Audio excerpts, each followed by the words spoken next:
नमस्कार बंधु। मेरा नाम कृष्णा राय परमार्थ है। मैं मुजफ्फरपुर जिला बिहार से बिलोंग करता हूँ। आज हम लोग जानेंगे कि समय का क्या महत्व है, हमारे जीवन में समय की क्या भूमिका हो सकती है। हम लोग किताबों में, साहित्यों में और ग्रंथों में सुनते आए हैं कि समय मूल्यवान है। समय से बड़ा कोई संपत्ति नहीं है, समय से बड़ा कोई खजाना नहीं है और समय से बड़ा कोई धन नहीं है। तो आज हम उसी विषय को लेकर आए हैं कि एक छोटी सी चूक हमारे जीवन को कहां से कहां तक पहुंचा देती है।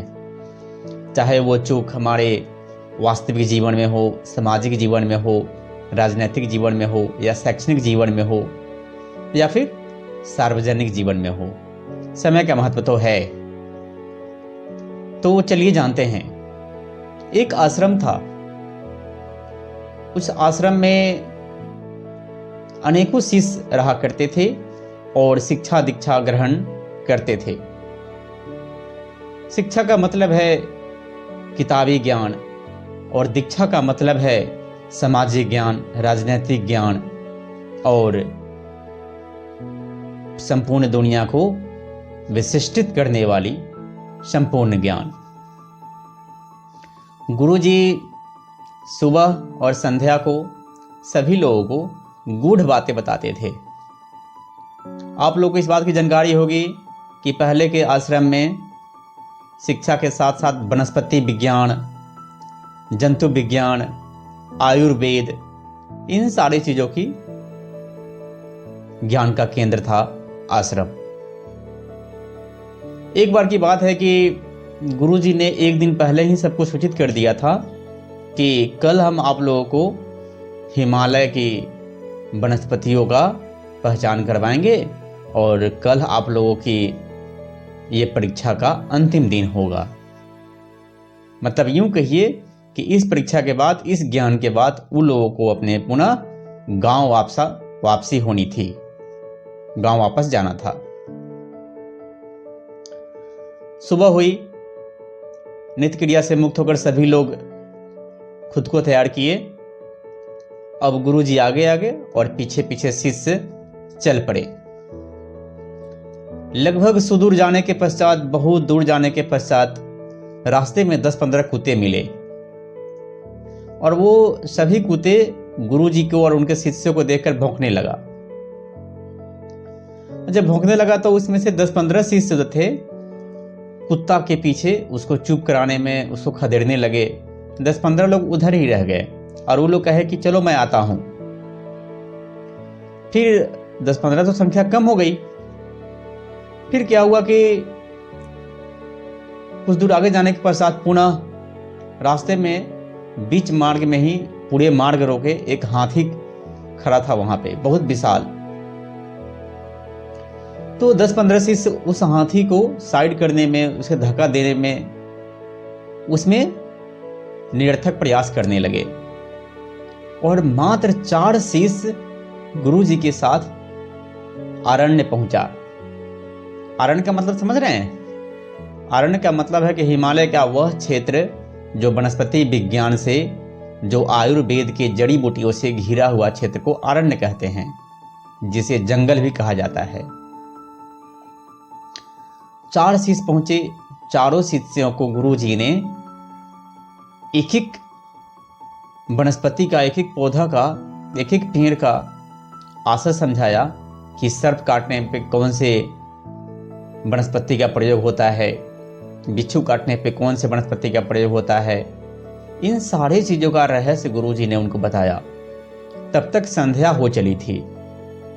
वो जो पीछे रह गए जितने शिष्य थे वो संध्या में लौटे और कहे कि गुरुजी आप मुझे सिखाइए। मैं कोई कहा कि मैं कुत्ता को साइड करने लगा, कोई बोला कि मैं हाथी को साइड करने लगा। तो गुरुजी ने कहा कि अब समय खत्म हो गया है। अब ये पुनः, अब अगले साल आप 1 साल बैक हो गए। जिसको लक्ष्य पकड़ना था वो कुत्ता और हाथी पे ध्यान नहीं दिया, बल्कि हाथी को रास्ते में देख वो साइड से निकलकर अपने लक्ष्य प्राप्ति की तरफ बढ़ चले, और आप लोग रास्ते में ही उस बाधा को वाकई में बाधा बना करके उससे उलझ गए। अर्थात वो चारों शिष्य दीक्षित हो गए, और जितने सारे शिष्य उलझ गए थे कुत्तों के झुंड में, कोई हाथियों में, वो उन सारे शिक्षा से वंचित हो गए।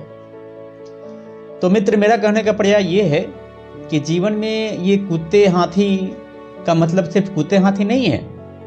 ये कुत्ते हाथी आपके जीवन में एक प्रॉब्लम आ सकती है। लक्ष्य के वेदी पे तो त्याग का बलिदान देना ही पड़ेगा, और लक्ष्य के वेदी पे अपने आकांक्षाओं, महत्वाकांक्षाओं और ख्वाहिशों के भी बलि देनी पड़ेगी। हाँ, आप अपने लक्ष्य प्राप्ति के पश्चात फिर आपके पास संसार का सारा ऐश्वर्य और सारा समृद्धता आपके पास जरूर होंगी, परंतु उसके पूर्व आपको बहुत सारे त्याग का प्रदीप्तमान स्थापित करना पड़ेगा। चाहे आप किसी को भी देख लीजिए, विवेकानंद को देख लीजिए, अब्राहम लिंकन को देख लीजिए। अब्राहम लिंकन के पास पता है, अब्राहम लिंकन वो पढ़ने के पर्याप्त पैसे तो दूर की बात है, साधन भी उनके पास नहीं था।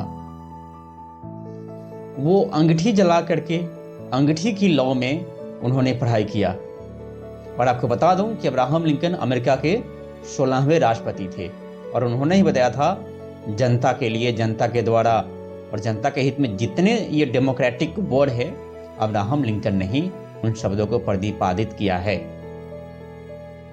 तो बस सीधी सी बात है, इतना समझ लीजिए कि आपको सफलता की वेदी पे त्याग का बलिदान देना ही पड़ेगा, और उसके लिए आप तैयार रहें। कहते हैं ना कि प्रकृति प्रत्येक व्यक्ति के जीवन में एक ऐसा वक्त लाता है जो उसके संपूर्ण जीवन को बदल कर रख देता है।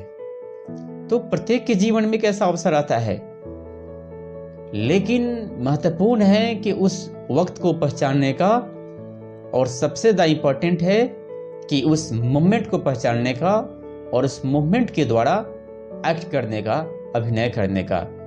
तो प्रतीक्षा कीजिए उस समय का, जब जीवन में ऐसा समय आए।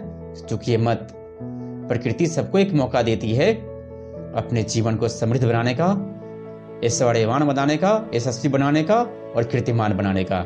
धन्यवाद।